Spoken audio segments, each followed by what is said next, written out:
Hello, good morning. Can you all hear me?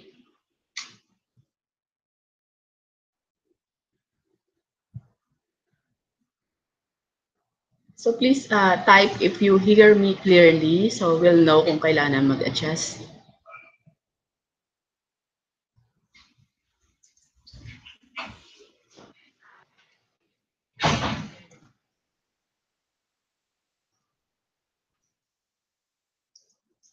Iba kasi yung chat. Okay, so we are now currently in the second webinar. This is part of the three, actually we have planned 3 webinars for this year for our transition to the Prexi by 2018.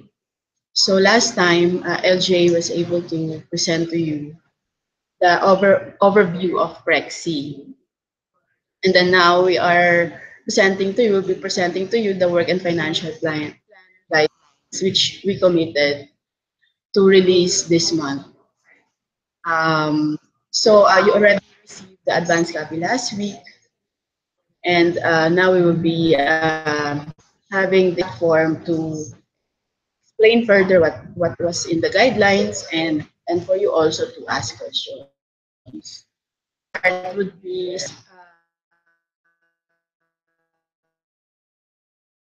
about the office performance. Marami tayong changes na gagawin when it comes to performance monitoring units. We will provide advisory kung kailan po yung third webinar. For now, I'm giving you LJ. Inuupo po kasi ako, so I won't be able to speak long to discuss with you the work and financial plan guidelines for 2018. Thank you.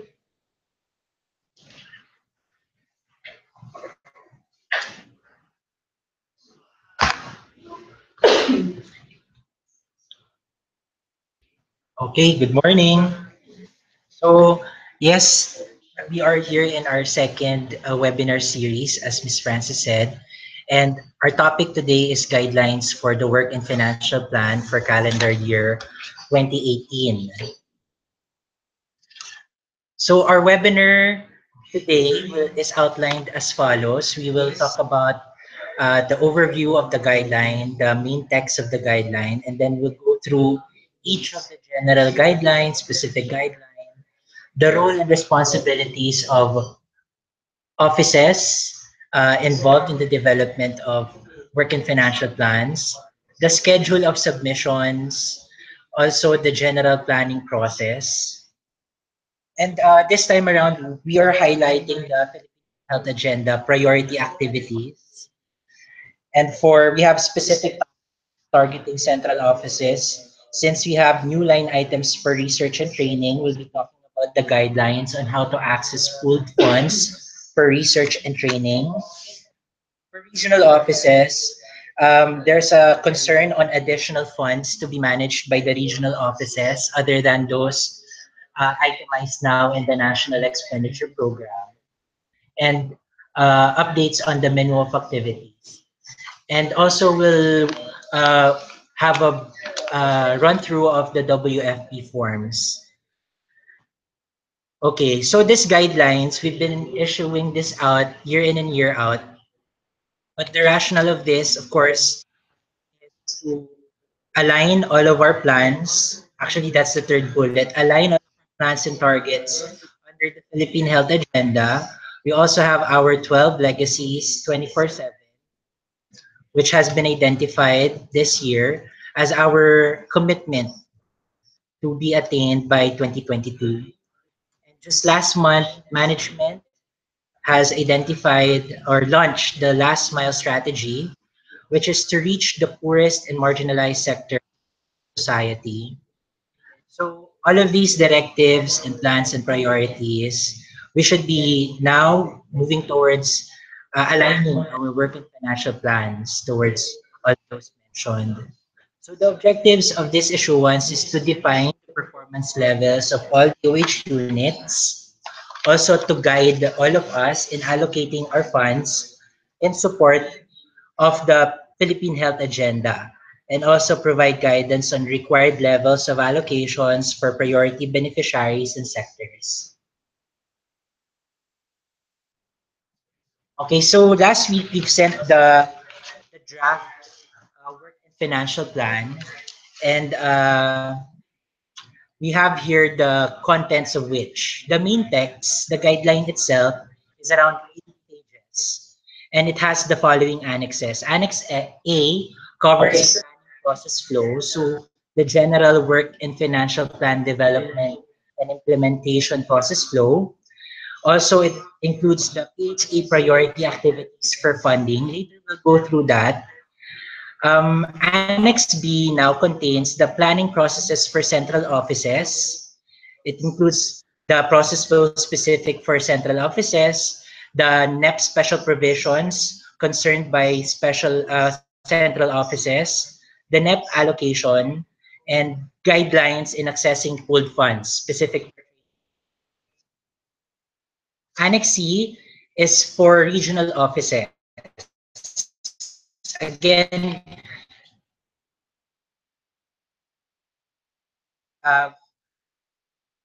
your own process flow, pertinent NEP special regional offices. The regional offices NEP additional allocation for public health and also the activities.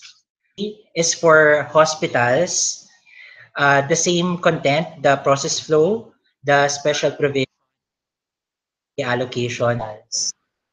And finally, Annex E includes WFP resources, which are our work forms.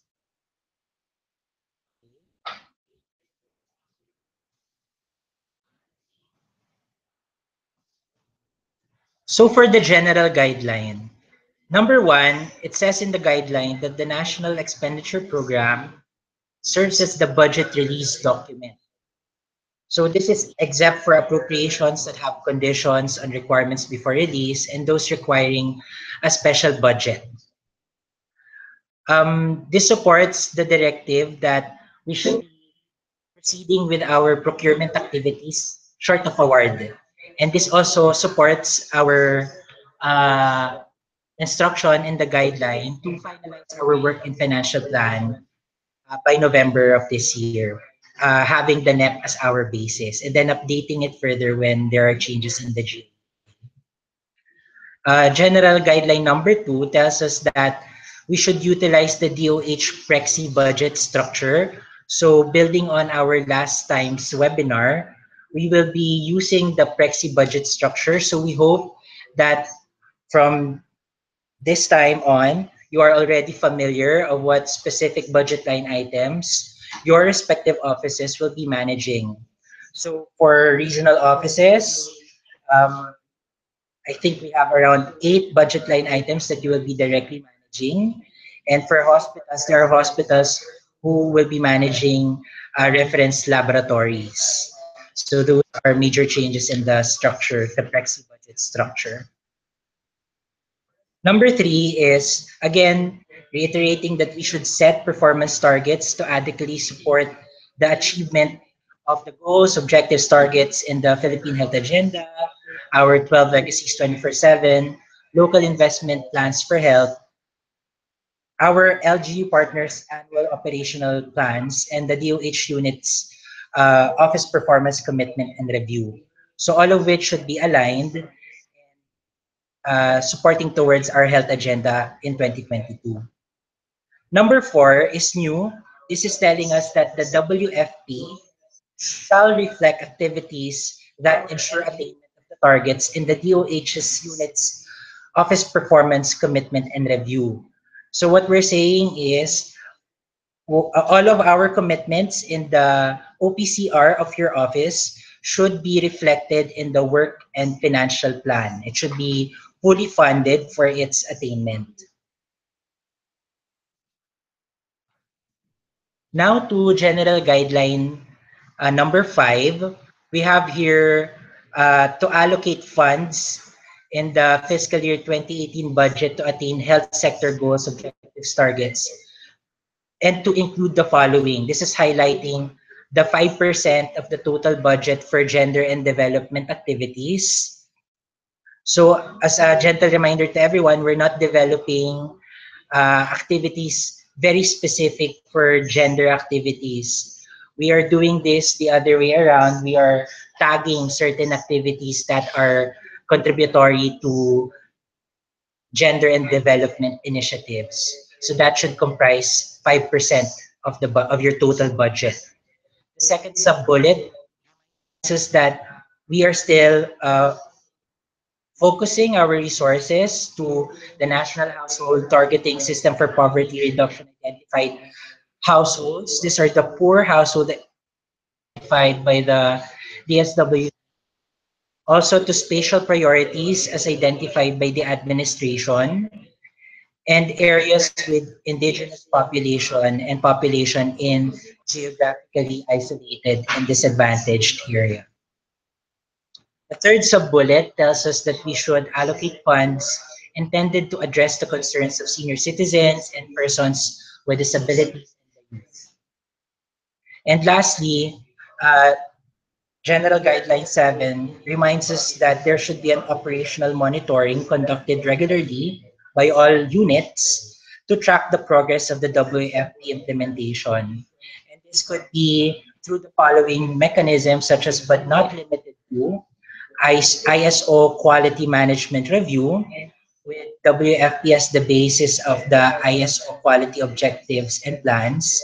For everyone's information, we have an initiative of creating a checklist for audit purposes, wherein we are to find out the alignment of the ISO quality objectives and plans with PHA. So we will devise a tool to objectively uh, find out our alignment, our ISO QOP's alignment with PHA, more so with the WFP.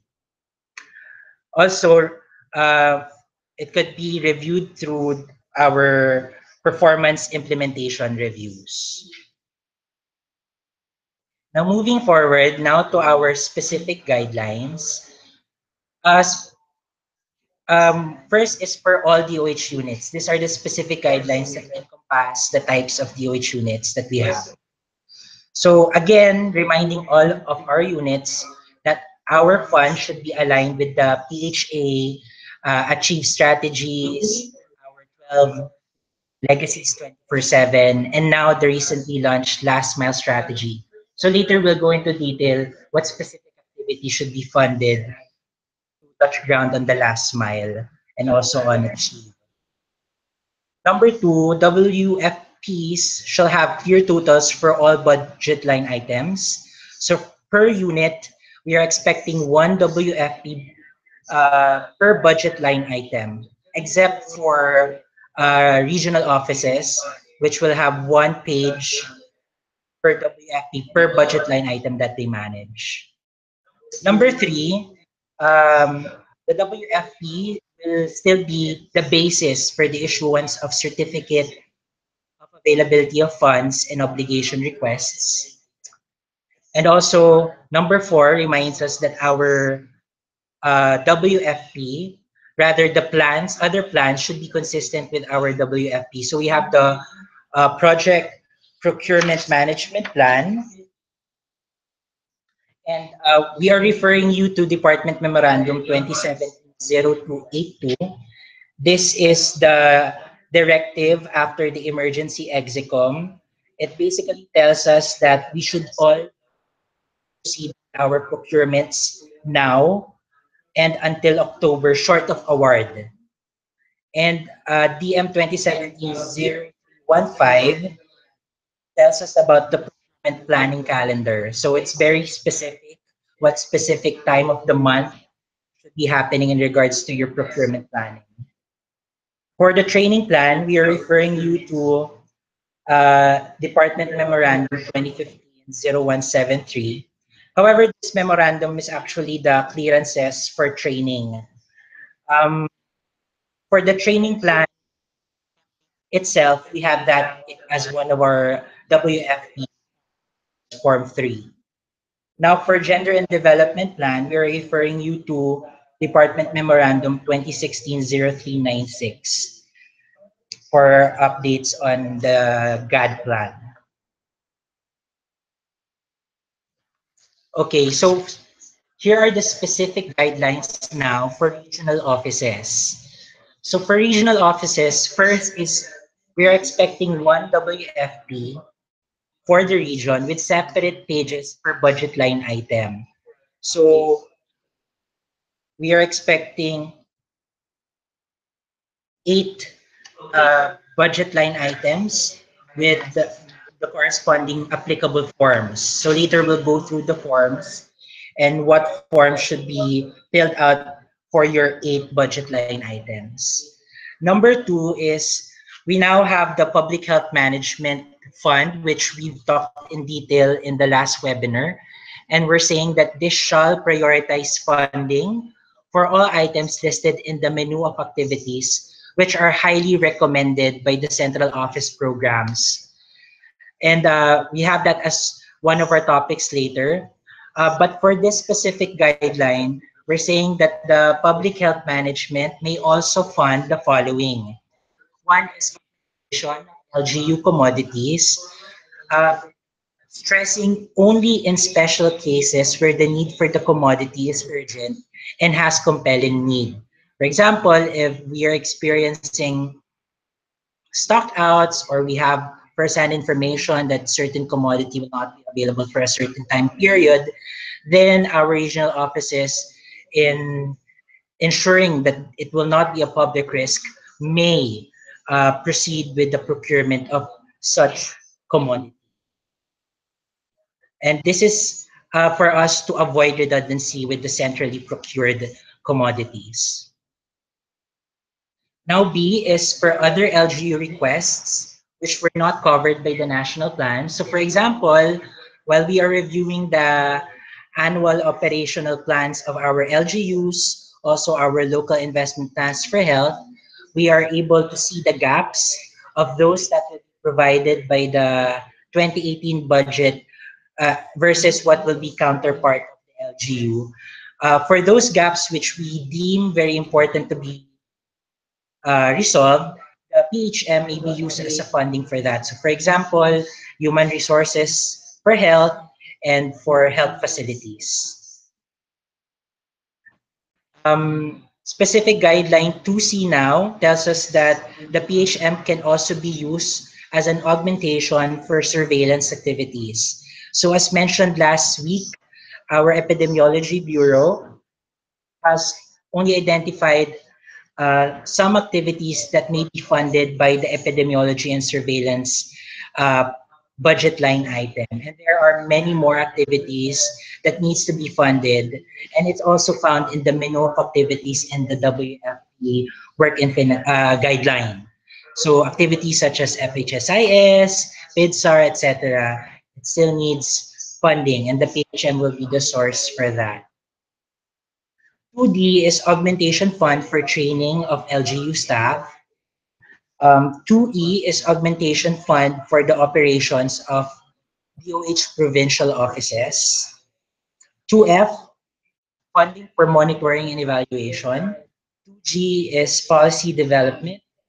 2H, logistics management. So our PHM fund to ensure that there are stock service points. So this may include uh, budgets for freight, forwarders, handling, etc.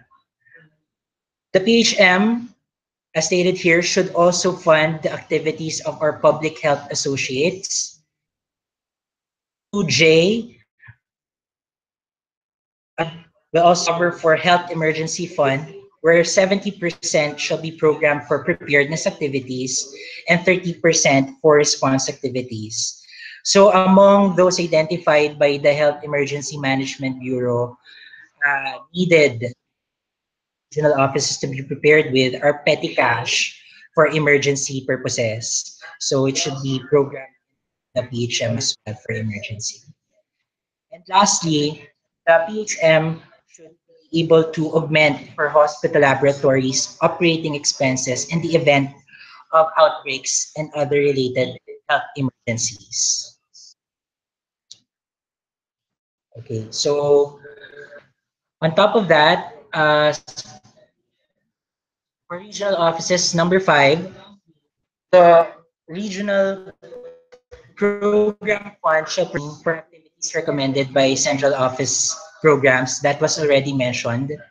But those are the activities found in the menu of activities. And lastly, the local investment plan for health shall assist for assistance of regional offices to LGUs. Okay, now moving now to DOH hospitals and TRCs.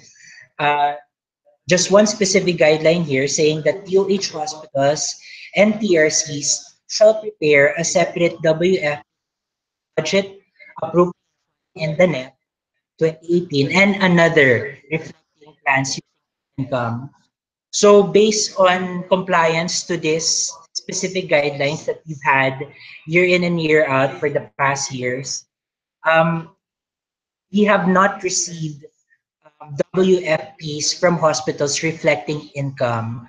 And it's critical for us to have this information so we can have basis, especially that every budget preparation, we are having proposals for increased MOEs of hospitals. So to support our proposal for additional MOEs, we are requiring hospitals to submit the WFP uh, using their income. So we know where the income is used for by our hospitals. Okay, so we're done with the general and specific guidelines. Let's now move to the roles and responsibilities.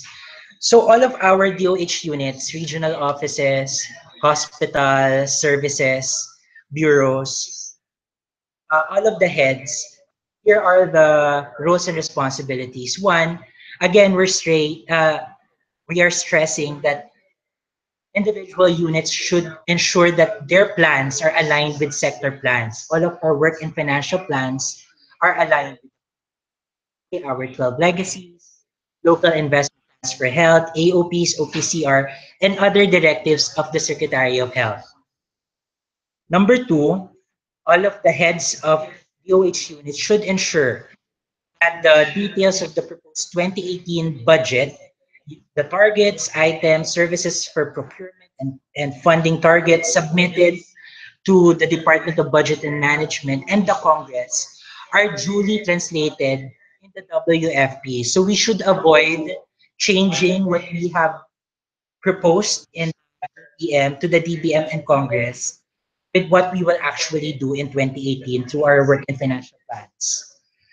Also, all of our DOH units have the responsibility of implementing whatever is in the work and financial plan and also ensure that standards, policies, updates, recommended menu of activities for public health hospitals, and regulations are communicated to regional offices. Now, for the Office for Field Implementation and Management, including the area clusters, uh, these offices have the responsibility of approving and validating the WFPs that we have all developed, and also to assess if the WFP and its implementation are aligned with the health plans and is consistent with set standards by the central offices. The OFIM and area clusters shall report to the DOH Executive Committee on matters relevant to WFP implementation. So, for example, bottlenecks or issues should be elevated to the EXICOM for proper resolution.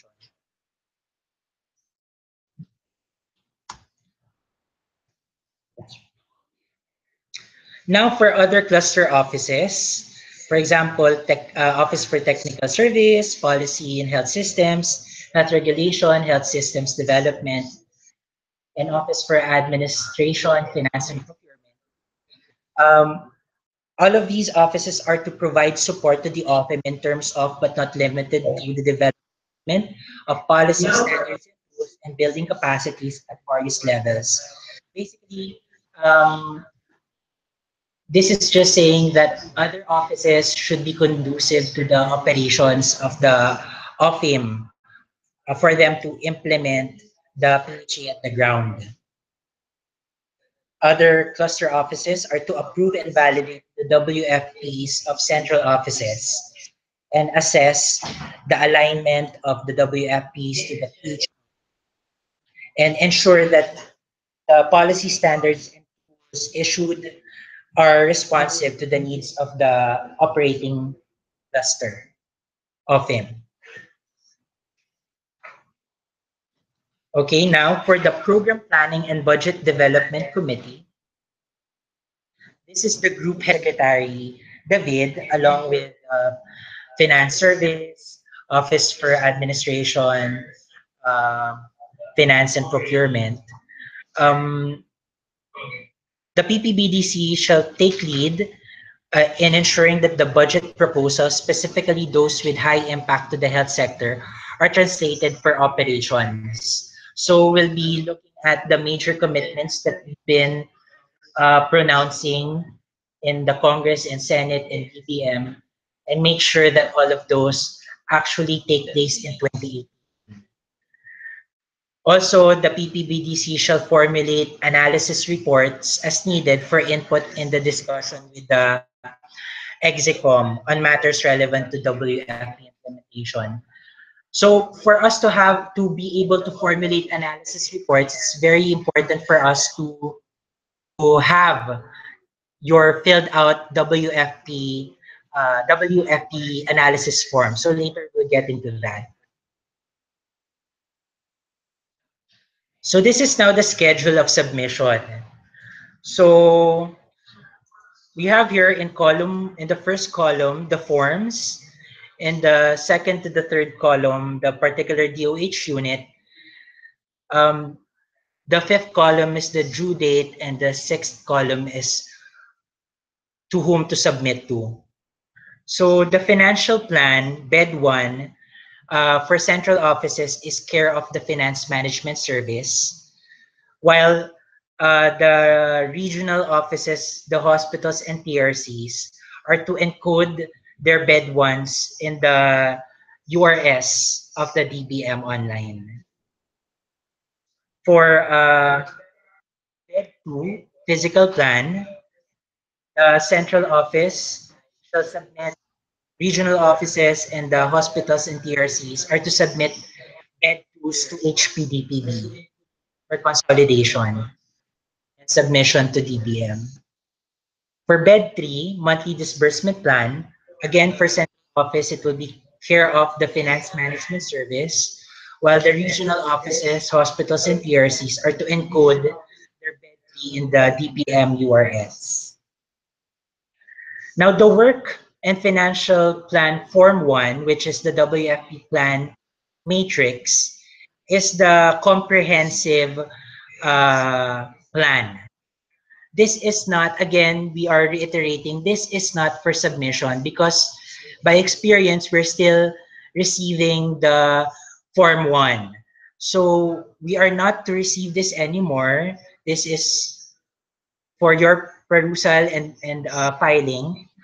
What we are expecting from offices are the analysis forms, which are as follows. WFP Form 1A is the MOE budget summary. Later, we'll go through what that includes. But all of the offices are required to submit that to each PDPB. So going back to the roles and responsibility of PPBDC, it was mentioned there that we are to formulate analysis reports, and we will not be able to do that without Form 1A. So maybe we can share with you the compliance report to date in a bit. But for everyone's information, not we have not it's not 100%. Okay. Now for WFP Form 1B, this is MOE commodity allocation per province or chartered city. This will be accomplished by DPCB only. This is Prevention and Control Bureau. WFP 1C will be submitted by the Health Facility Development Bureau only. Okay. WFP Form 2 now, the Policy Research and TA Agenda. This is a new form wherein we consolidated the policy agenda form, the research agenda form, and the TA agenda form is for the convenience of everyone. And this shall be accomplished by all of the offices as well. So later we'll talk about the contents of which. And continuing to 2018 will be WFP Form 3 and WFP Form 4, which is the training and workshop plan, as well as major national and subnational events. Okay, so for bar 1, which is the quarterly physical reports, we have here the deadlines. Quarter 1 is April 16, 2018. Quarter 2 report is to be submitted July 16, 2018. Quarter 3 report by October 15. Quarter 4 report is January 15, 2019. So all of the units should submit these to HPDPB. And I think we have included the website link of the DOH planning. So you will just upload your reports to the planning website. So this is the general planning process flow. Basically, this is just telling us how the plans are to be developed. So number one, our regional hospitals, sanitarias, and TRCs are to develop their own WFPs based on their levels. And this leads towards the regional offices for vetting, validation, and some approval. Our specialty hospitals and central offices and the regional offices proper will now submit WFPs to the respective clusters, again for validation and approval. Now, the cluster serves as the endpoint for the approval of the WFPs. However, the broken line leading to the executive committee just tells us of the relevant issues that needs to be discussed with the execom for resolution. So maybe there would be some policy issues or requirements for implementation, bottlenecks and issues that needs resolution, etc. So the PPBDC there just tells us that this committee will continually analyze all of the WFPs in terms of strategy alignment and compliance to directives of the management. Okay, so now we are moving with the priority activities.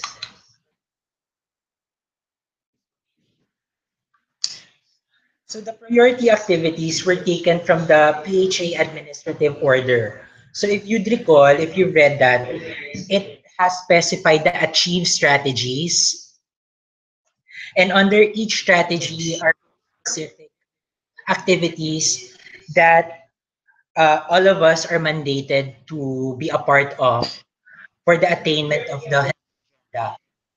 And also, we have included the directives of the management in the national staff meeting recently held last July 25 to 27 in that is very important for hospitals and regional offices because the theme then was operationalizing the Philippine Health Agenda. So it has very specific directives for regional offices and hospitals. Okay, so if you review the WFP guidelines, there is a comprehensive priority activities for central offices. But uh, for to save time, we will not go through each of the PHA priority activities for the central offices, since also it's very specific per bureau or office. So what we will discuss now are the priority activities for PHA guarantee for the regional offices and the hospitals. So for guarantee one, or all life stages in triple burden disease, a directive from the NSM was to map the region's the last mile population. So this includes the populations in GIDA, indigenous population, street dwellers, institutionalized populations. And based on the discussions then, it is for the intention of adoption of LGUs, development partners, or whatnot to ensure their health outcomes.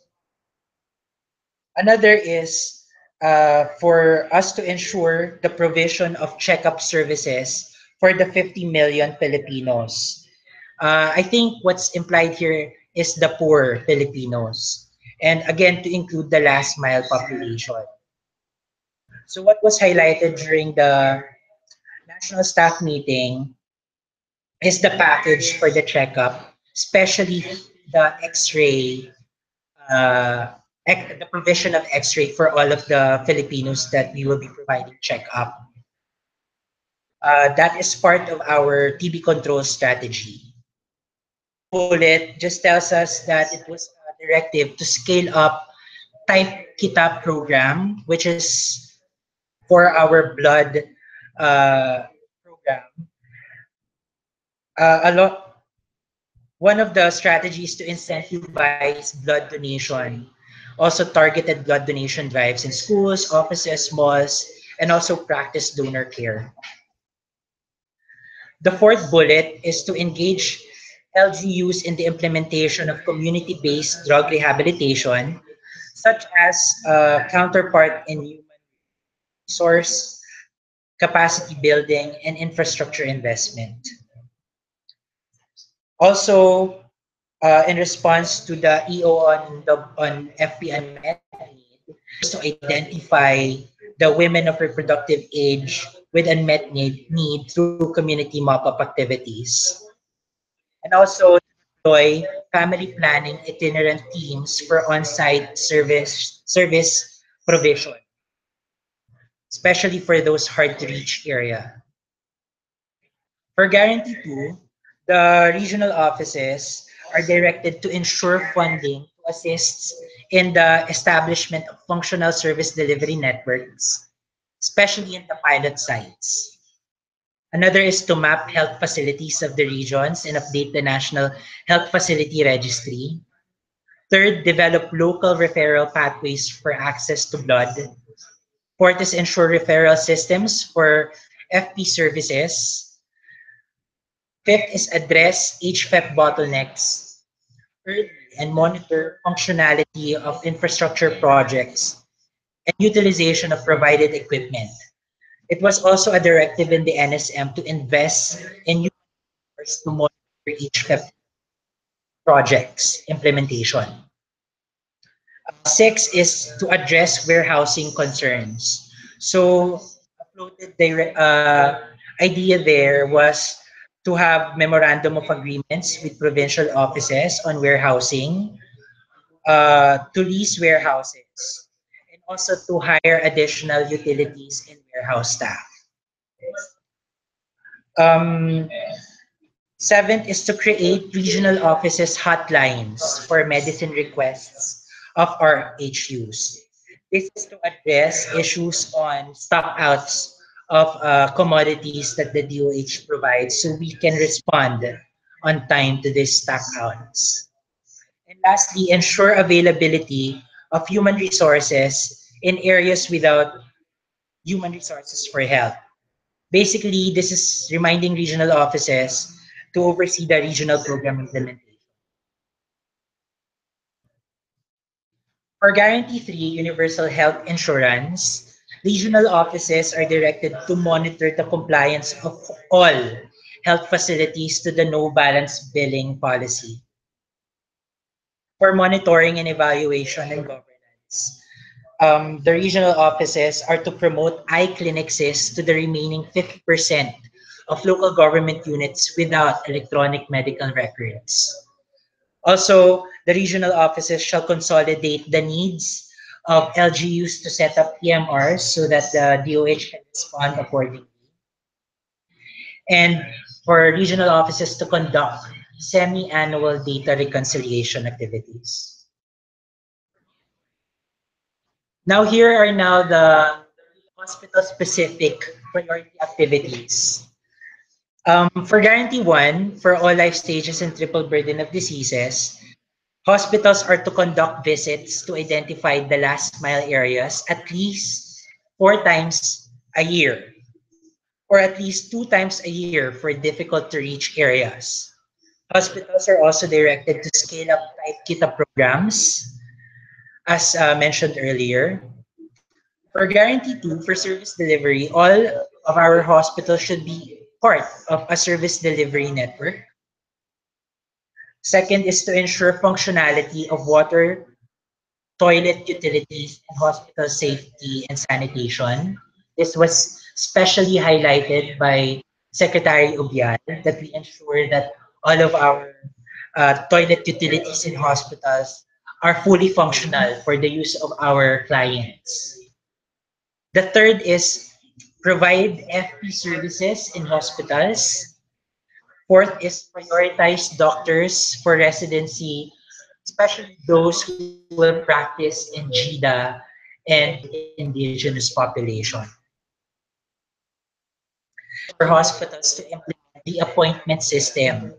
This is to reduce, if not eliminate, queuing in outpatient departments. For Guarantee 3 or Universal Health Insurance, the hospitals are directed to fully utilize our MAP funds. And if it is fully utilized, to request for additional funds to the OAFP as needed. The second is to ensure availability of drugs, especially in emergency rooms. Third is to adopt free admission receipts and no receipt policy in emergency rooms. The fourth is to place posters on no balance bill in strategic places in hospitals so that all of our clients are informed of the no balance billing policy of the DOH. For monitoring and evaluation and governance, all of the hospitals are directed to develop or update their respective hospital development plans aligned with the Philippine Health Agenda and the Philippine Health Facility Development Plan. So we hope by now you are aware of the direction for your hospital base in the Philippine Health Facility Development Plan. So you can update your respective hospital development plans towards the attainment of the objectives for your hospital there. Also, our DOH hospitals are directed to provide technical assistance to neighboring LGU hospitals in the development of their respective 5-year hospital development plans.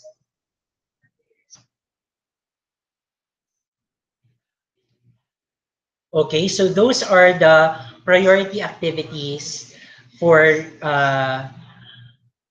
regional offices and hospitals. We are now moving towards central office specific guidelines. So this is now for central offices who are watching us right now. For your information, the PREXI budget structure has now provided us 2 new budget line items, which are actually pooled funds for research and training. So this is the health sector research development and the human resources for health and institutional capacity management budget line items. So we hold the 2% of the offices other than DPCB for research and the 3% of central offices, again, other than DPCB for training.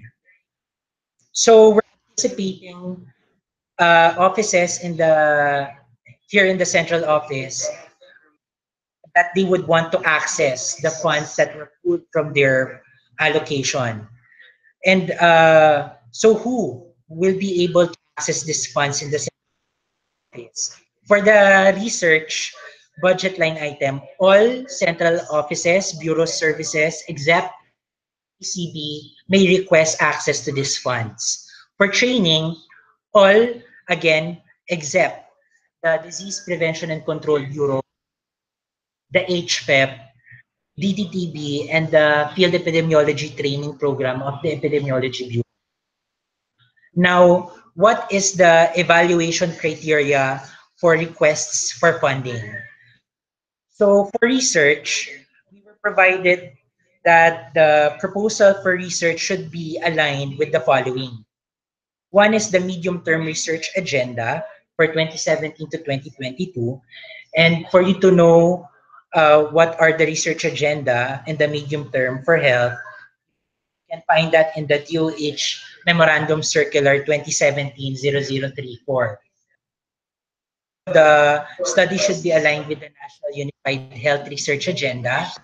This was launched by the DOST through the Philippine Council for Health Research Development.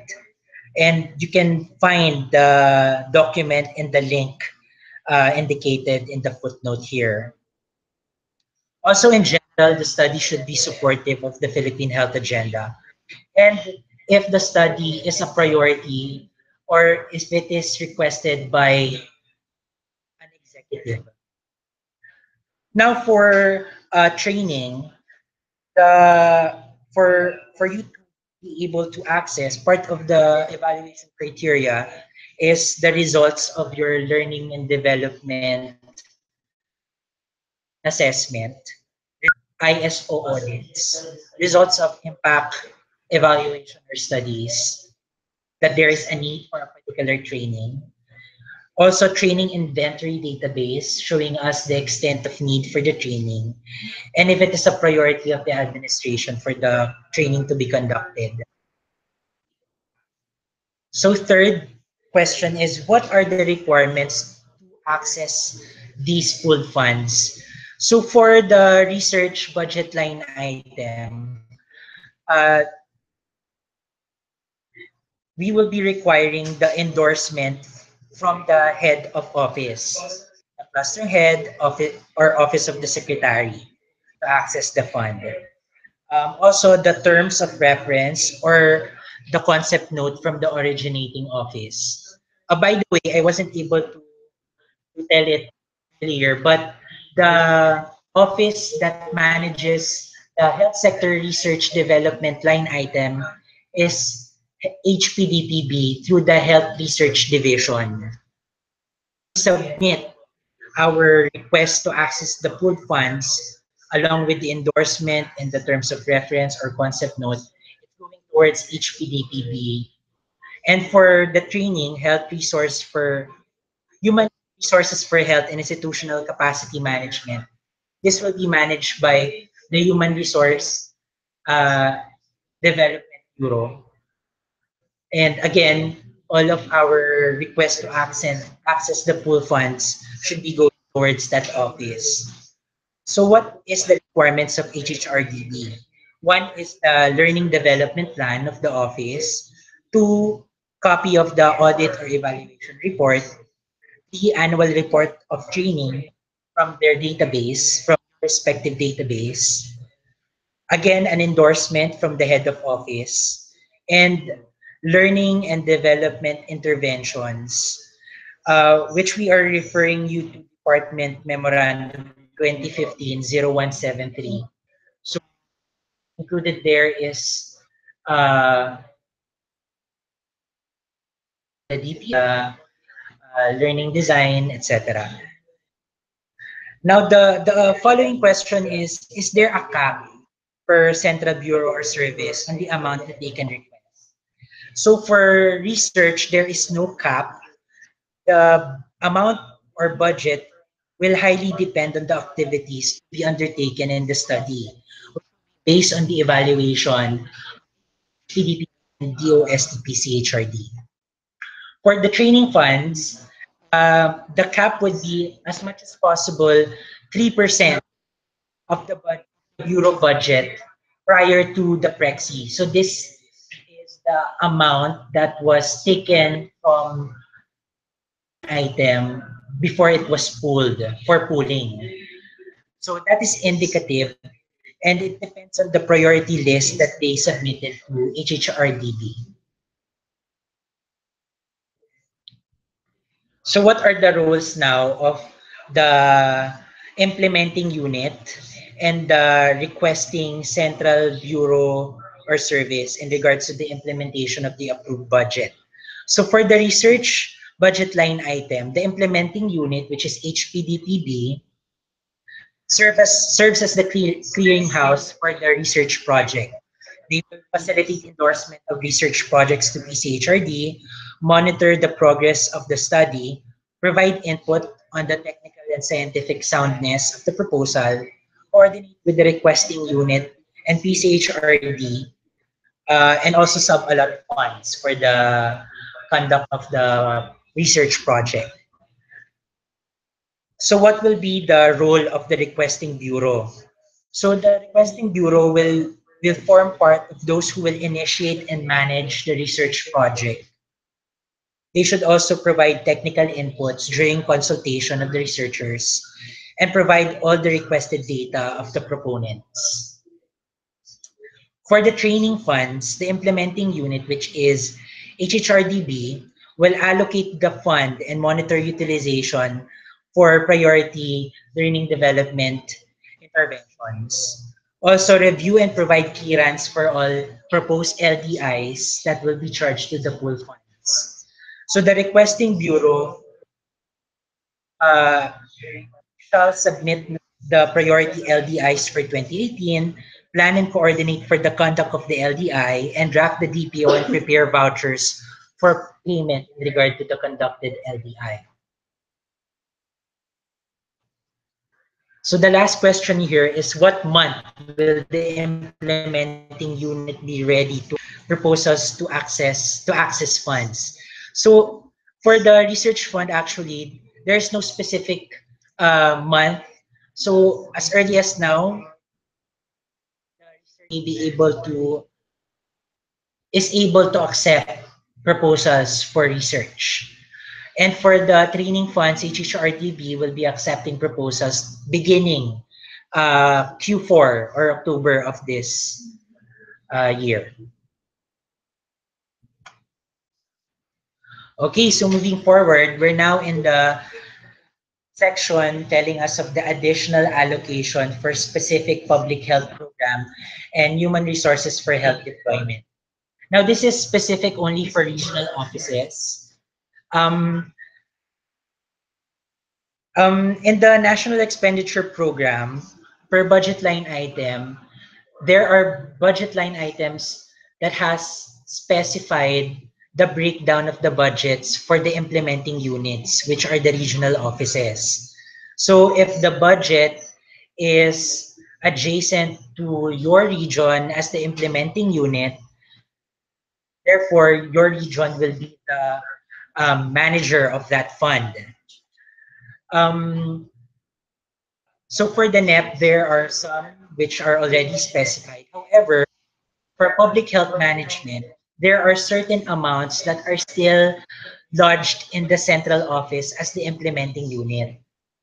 Now, because of the directive of the secretary that for any budgets which will eventually be sub-allotted to the regions, we should, uh, with the GAA, transfer the funds already to the regions for them to directly manage it, sub-allotments.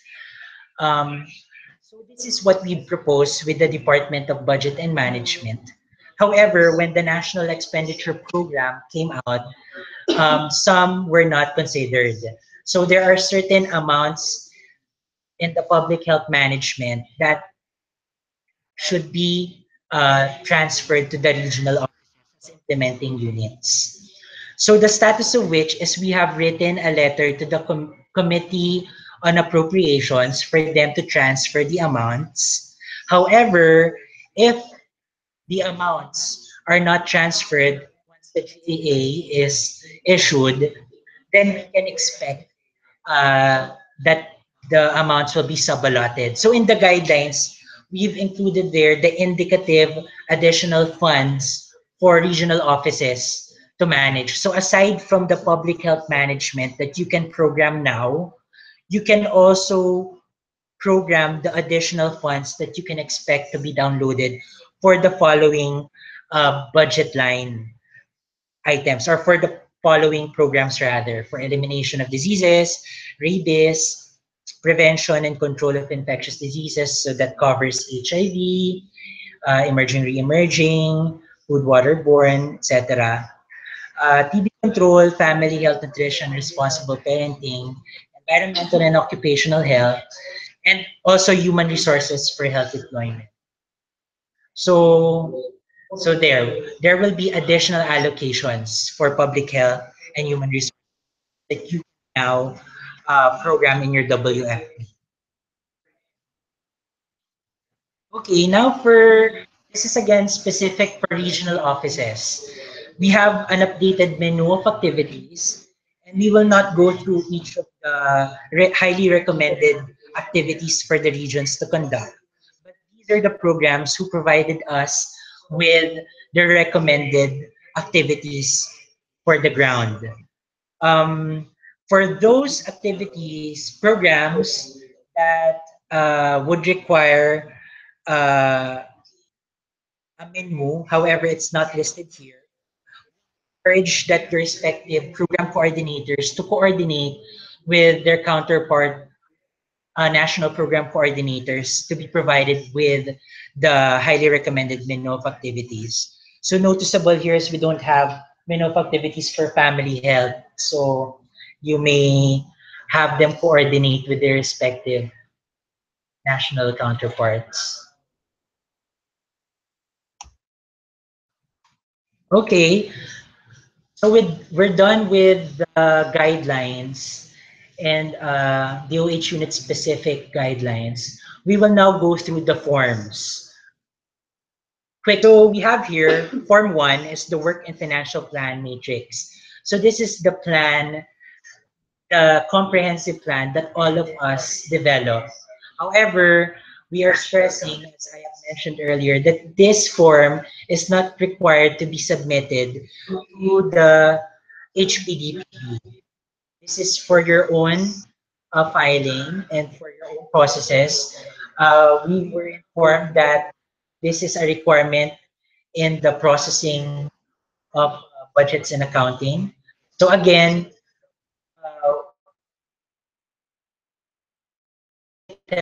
tells us that this matrix with all of our sector plans, but we will not be required you to submit this to us. Instead, what we require are the following forms. So Form 1A is the MOE budget summary. Basically, we'd want all of the offices to aggregate the activities per certain type of object of expenditure. So this is for us to have an analysis of how much is the DOH in total is investing for the following objects of expenditure. So the MOEs that are for procurements. Further, it's disaggregated to drugs and medicines, and those which are medical, dental, or lab supplies. So we'll have a total picture of how much of our MOE is for procurement. Further, how much is for drugs and meds, and for other supplies.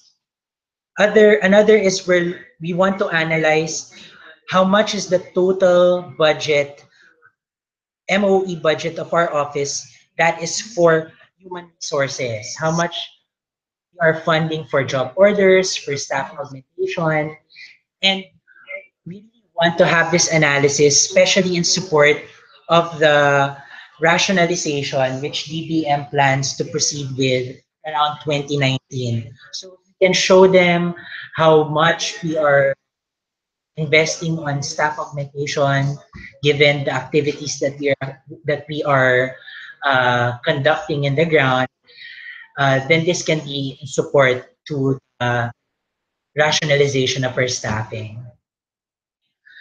Of course, we'd like to have an analysis of how much we are investing on workshops, trainings, or LDIs in general, health promotion, research, technical assistance. Um, And what's new here is how much we are investing on mobilization funds or incentives to LGUs. So we want to know how much We are investing as a grant to LGUs to push them towards performing their mandates of service delivery towards Philippine Health Agenda. Also, other analysis will be for how much we're investing for consultancy services. Freight, freight and warehousing will be critical on this analysis because, as mentioned in the PHA priority activities, it's mandated, it's directed of all of us to resolve our issues with freight and warehousing once and for all, so that all of our drugs and medicines are available at the service points for our intended beneficiaries. Also, how much we're investing for administrative expenses and assistance to other offices. For example, if we transfer funds to other government agencies, or um, we mobilize certain CSOs, etc., and others which you may group and specify. So again, with the role and responsibility of the PPPDC to come up with analysis, it wouldn't be possible without this particular form expected of all of the offices, including hospitals. Now, this is for the Disease Prevention and Control Bureau only. We want them to specify the intended province or chartered city that they will be providing the commodity with. So this is for them. Now, the Form C. So instead of everyone doing this form, we are now just requesting this with the Health Facility Development Bureau, since this should be aligned or consistent with our health facility enhancement program. Okay, so the WFP Form 2 is a new form, but it's new because we've consolidated three forms. Previously, we had a form for policy agenda, for research agenda, and PA agenda.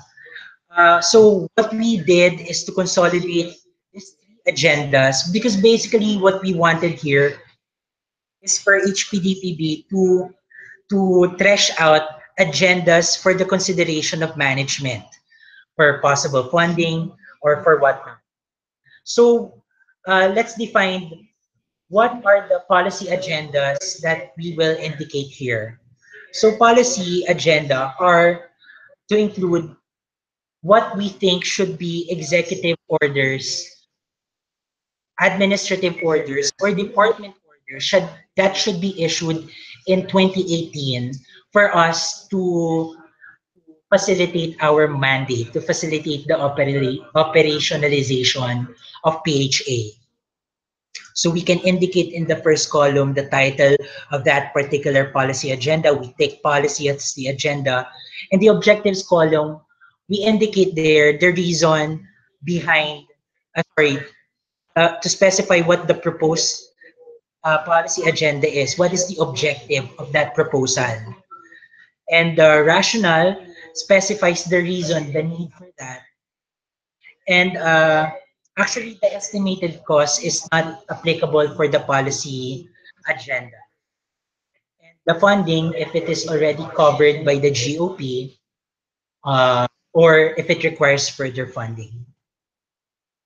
Now for technical assistance agenda.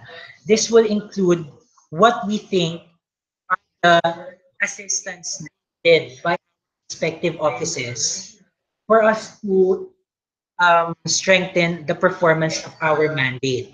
So for example, we need technical assistance to develop manuals or guidelines. By guidelines, we mean other than those in the policy agenda. So this could be department memorandums, manuals of procedures, etc. Algorithms.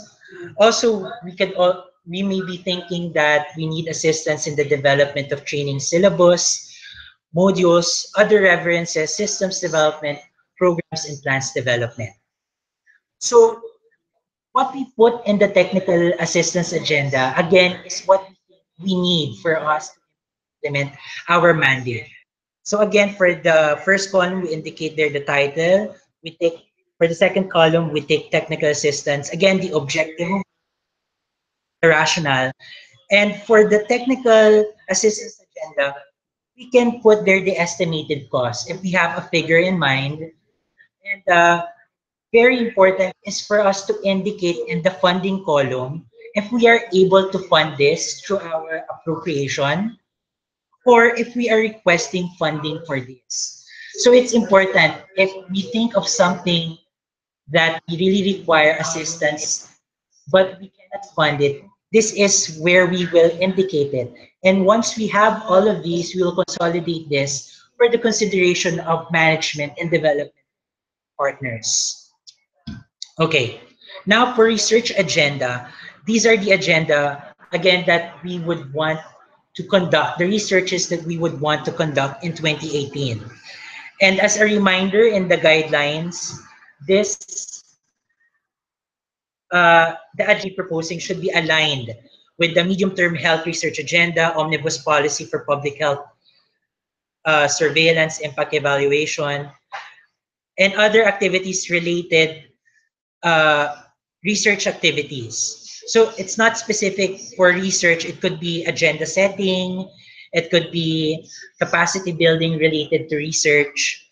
So we will indicate it here. Again, in the agenda column, the title of that research related agenda, take on research agenda, objective, rationale. If we have the estimated costs, especially if we are requiring funding. So there. So this form is important for us to consolidate what are the gaps that we need to fund for us to implement our mandate. Okay, for all of the central and regional offices only, we are requiring that you submit the training and workshop plan. So you see here in the first column what particular training your respective office will be conducting in 2018, the total population. Also, it will be indicated in what particular quarter you will be conducting it. Uh, the period covered, inclusive of dates and exclusive of travel. So very important here for analysis is if we require certain types of personalities. So if you put here a particular activity requiring an execom, we should indicate the number of execom that we think should be in that activity, director, division chief, or senior technical staff. By senior technical staff, they have identified as those not lower than with the salary grade 15 for trainings or activities requiring directors, assistant regional directors, division chiefs, and senior staffs, and LGUs. So for training and workshop, because part of our direction is to integrate all of our training as to not always call upon our LGU partners. We will capture it here in this form. How many of us are requiring the presence of provincial or city health officers, municipal health officers, nurses, and midwives who are direct service providers? So we encourage offices to integrate all of your trainings so to minimize call-ups for our LGU partners. Okay, so the last form is the WFP. For the WFP is Form 4, which is the major national and subnational events by quarter. And this is for the health uh, promotion and communication service. So we are requesting the particular event that will be conducted. The first column, not training workshops. And the same columns for the rest. It requires us the estimated target people to attend, the personalities by type of unit, and the number of LGU partners that we are required to attend that particular activity. Again, in the integration and minimizing the call-ups with our LGU partners. The succeeding forms, which are BED 1, 2, and three are actually the regular DBM forms that we have. So I wouldn't be discussing this in detail now. And this actually sums up my presentation, this webinar for the work and financial plan guidelines. So thank you very much for listening. And I hope that Diane here was able to answer most of your questions. Yes, and we are now opening the floor for questions. Please type in your clarifications and concerns in the live chat. Thank you.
Hello, good morning. So I'm letting LJ rest for a bit.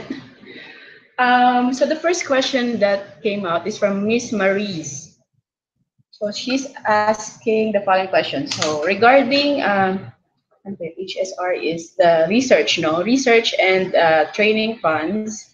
Is this something that can be subcontracted to an office? Actually, we didn't put very specific provisions on that. Actually, what LJ showed you is the strategy within the central office.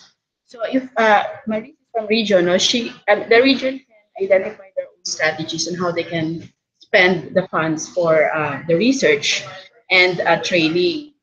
Actually, it's more efficient pa nga because you will be monitoring only one um, office or an agency that will be implementing your research or your training. That is actually the direction for the DOH.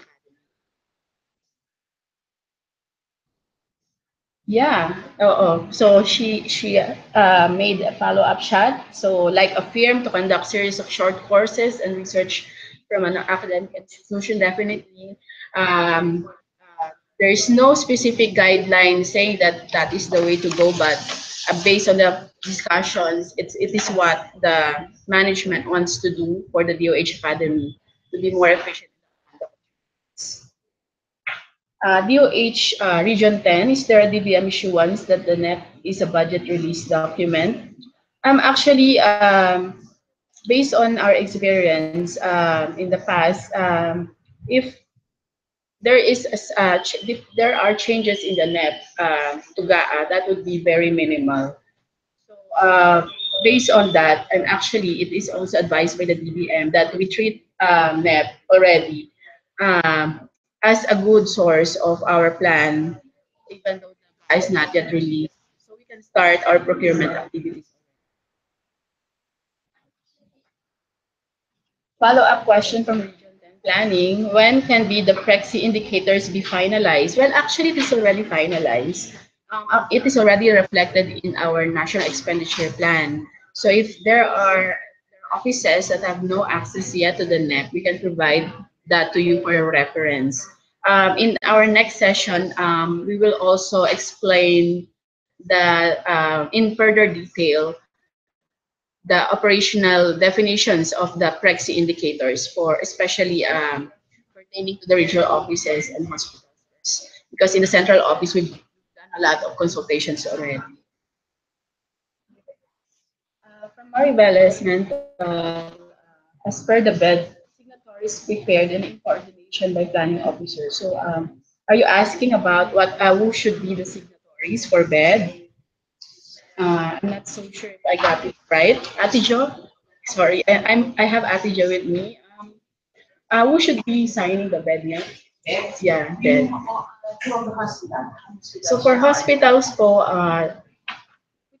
yung prepared by should be a budget officer or the service head.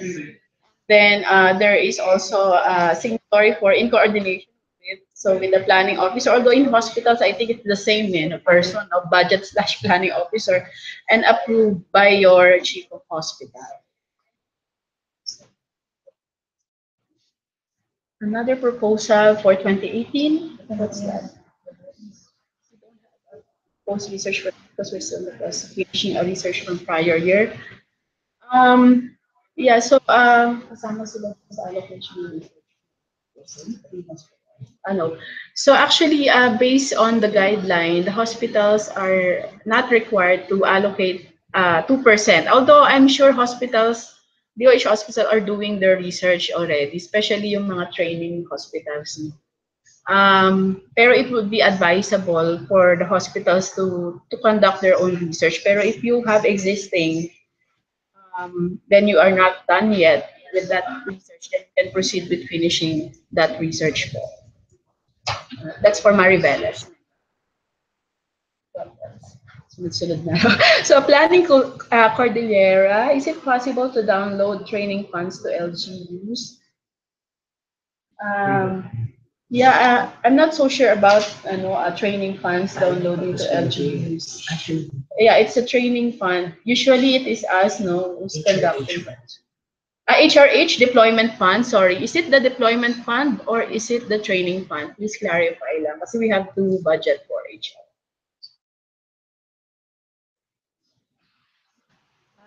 Hi Jay, so si Jay, siya yung may pangalan kasi.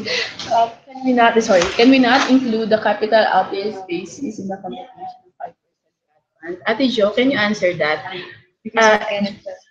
Yeah, you cannot justify to the PCW. PCW do not accept construction of health facilities as a value activity. So they're asking if they can, exclude capital outlay in attributing 5% of that. Oo, si Jay, yeah. Sorry, I'm putting in, Ate Jo, the expert on GAD. Answer your question, Jay. Hi, Jay. Good morning, Kay. Bali yung dun sa construction ng buildings, part kasi yung capital outlay is part of the total budget of the regional office. So, kung hindi siya tanggapin ng PCW, pwede mo naman gamitin yung yung checklist, HGDD checklist para mai-attribute mo yung budget for GAD. So, pero yun ay kailangan gawin pagkagawa ng plano and kapag magsasabit na accomplishment report. So, ganoon. Sige. Thank you, Ate Jo. May marami pa tayong questions coming in. So, from Cordillera, so HRH deployment funds, it's not in the guideline of the current HRH deployment program. We are not informed anything about that you can download to LGUs. It is usually the DOH who's really doing the hiring, di ba? Of the human resources for health. Then we will refer that question to the program so we can have a more clear answer to the question.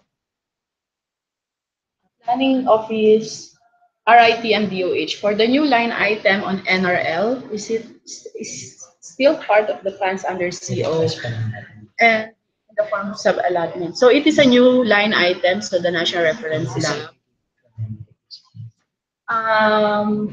But yeah, it is not. It will not be sub-allotted anymore because it is already under a new line item, which will go directly to your hospital po. So currently, the NEP doesn't reflect the disaggregation of this line item. But we have requested the Congressional Committee on Appropriation to show in the GAB para when the time President signed it, magiging GAA siya, it is already reflected. Pero yeah, there is the direction now is to reduce, if not eliminate sub-allotment. So NRL funds will go directly to your hospital, especially for our IPM. Maribeles Mental Hospital. So just to clarify, because our connection is intermittent, so there's no need for us to submit the WFP Form 3. Form 3 is training. No need na po. Opo.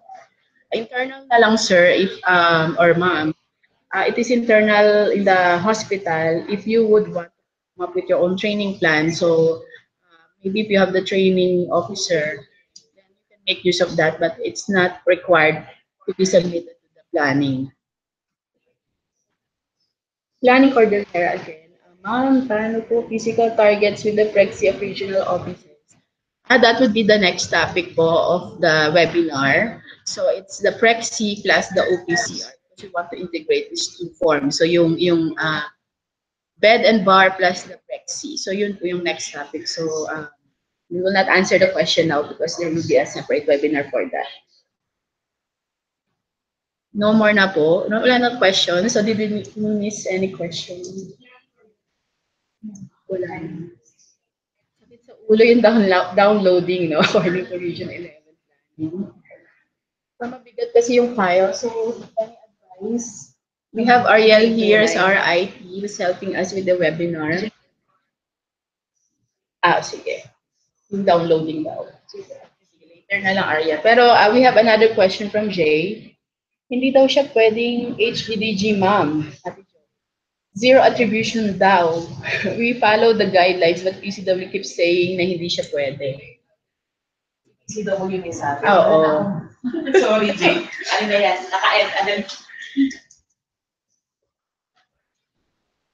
Kung sinabi ni PCW na hindi siya pwedeng attribute, then hindi na nga natin siya maisasama sa plan natin. Kasi yung construction ng building dapat kung malinaw dun sa gender issues or kung ano ba yung issue pinapatungkulan nito, pwede naman natin siya ilagay. Kaya lang kung talagang wala rin tayong valid or gender issue na para dun sa construction na yun, mangyayari talaga is wala na.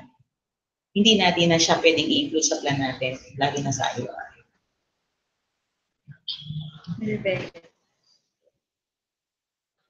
But yung question and answer no, will be part of the video. Yes po, kasi ongoing po yung recording. So even the question and answer portion will be part of the video that you can download po from YouTube. Miss Marisa, WFP Form 4 usually not applicable kami kasi the major national subnational events. Kasi the direction also is to integrate our activities in the department, especially if you're requiring the attendance of the execom and other directors in the central office. So they want us to consolidate all these events para mas coordinated and to be more efficient because we can find sometimes some activities that can be integrated or be held back to back. Kaya they want us to consolidate all of this. Another question. 10. Are the Prexy figures indicated in the Oplan guidelines? Hi, Miss Little.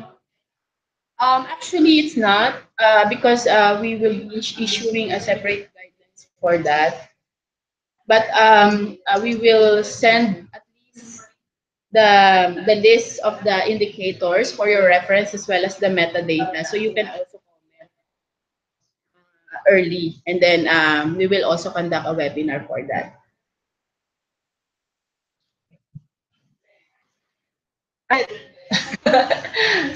Ayun, Ate Jo, may mga follow-up pa rin sa guide. Tama ba, In Jay? Region 7. And then, so we can exclude it, ma'am, in the computation, PS and MOE na lang. Yung kay Jay sa taas. Hindi ko rin. Kasama ko rin siya sa total budget, Jay. Okay. Hindi ko na lang kaya alin Jay, sorry. Kasama pa din yung capital outlay dun sa total budget natin kapag nagpunta tayo sa 5%. Kasi yun, total budget talaga yung special provision at saka dun sa JC 01.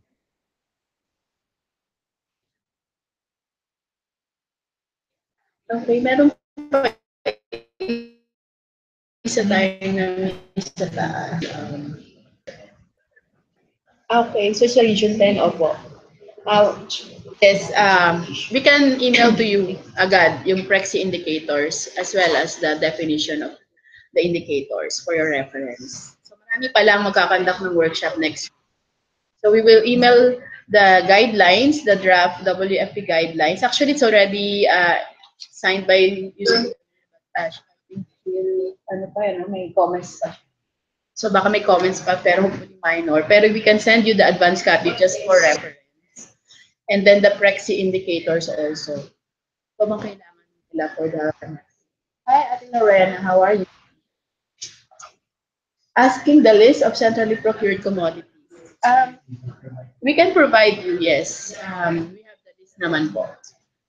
So marami na tayong utang. No? So first is the WFP 2018 guidelines, the Prexy indicators, and the metadata, which consists of the definition, and now the list of the centrally procured commodities.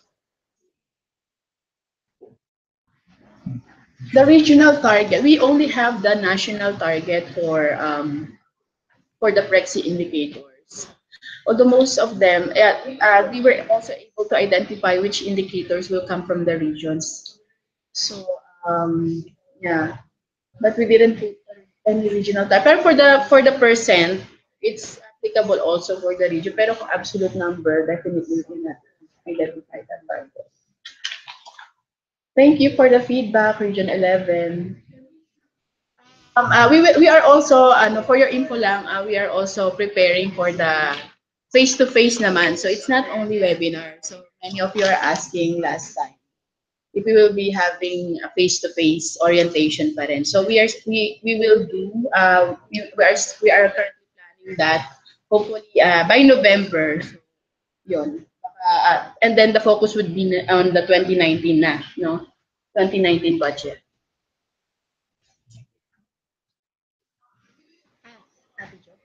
Okay. Here's Ate Jo po for some reminders. Good morning po. Ipapakipaalala lang po namin na ang deadline ng submission natin ng revised 2018 GAT Plan and Budget at saka 2016 GAT Accomplishment Report ay hanggang end of September na lang. Binigay po sa atin ng PCW. Alam naman po natin sa bawat region kung sino-sino po sa atin yung may kailangan i-revise. So, paki-revise na po natin before September 30. Kasi baka hindi na po tayo bigyan uli ng, hindi na tayo binibigyan ng extension ng PCW. Ito, ipasuyo na lang po. 2018 GAT Plan and Budget at saka 2016 GAT Accomplishment Report yung revision po nun based dun sa PCW comments. Thank you po. Sorry po. Kung meron po kayong problema sa pag-access sa system, kung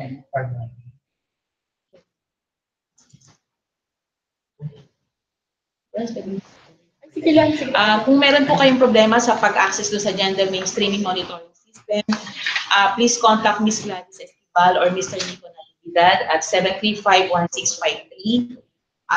O kaya pwede niyo po silang i-email sa sysadmin@pcw.gov.ph. Basta September 30 po. Wag na po natin hintayin ng September 30 kasi po magka-traffic na mas mahirapan po tayo mag-send. Salamat po. Yung ano na lang then provide the numbers and the names Ate Jo. Another question. Follow-up question is a Prexy. Oo, alam ko, nasagot ko na siya, Miss Little, yung about the Prexy indicators. It is not currently indicate. Off-plan guidelines or the WFP guidelines? Off-plan guidelines 2017. Oo nga, old na siya. Yeah. So if you mean for 2018 guidelines, WFP guidelines, it is not included kasi we opted to separate it to highlight the changes in the reporting of performance by the offices by 2018 kasi we're harmonizing with ISO na. So maraming mangyayari by 2018. Pero what we can promise you is, although it's not included, we will provide you an advanced copy of the FREX indicators. Any more?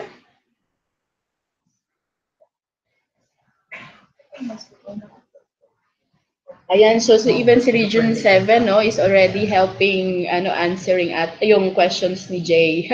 Thank you sa Region 7. So nag-o-offer na siya ng PA through God vocal nila person. So any more questions? Ayan, sige. So far wala na tayong na-receive. It seems like hopefully clear yung naging presentation. We will appreciate your feedback so we can improve. Sige, so thank you, man. Oh, may tanong pa si yung Maribel eh. So it's we still be allotting 2% of the budget even if don't have any activities. Actually, for hospitals, it is not required. But we advise you that you have to that you allot a certain percentage of your budget for research because it will assist you in your planning, no, determine your need requirement. If you conduct this yung evidence generation, so research is one.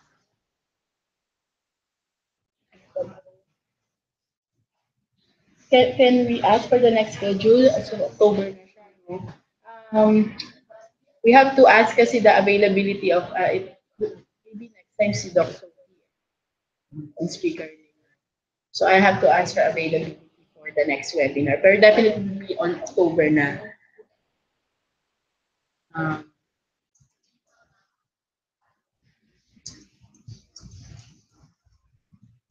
but hopefully, yeah, kung as early as possible, then yeah. Is there an urgent need for you to have this? Meron this webinar pretty soon.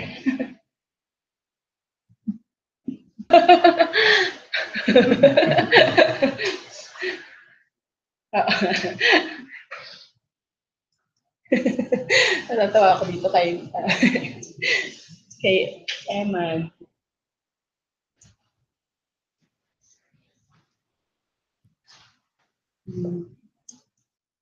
From what office ka, Emma? Sorry.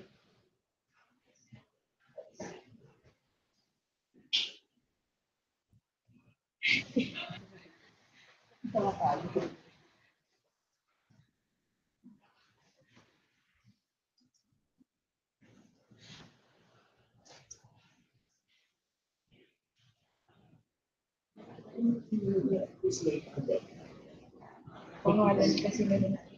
Pero usually, nakikita ko from Mindanao, no? More on Mindanao yung pumasok ngayon. Then few from Visayas and Luzon. Oo. Luzon is from Region 1, NCR, nakita ko kanina, yung Cordillera. Yun lang ba? Tatlo? Hi, hello. Si Eman. Hello po. Hello, Mr. Eman from SPNC.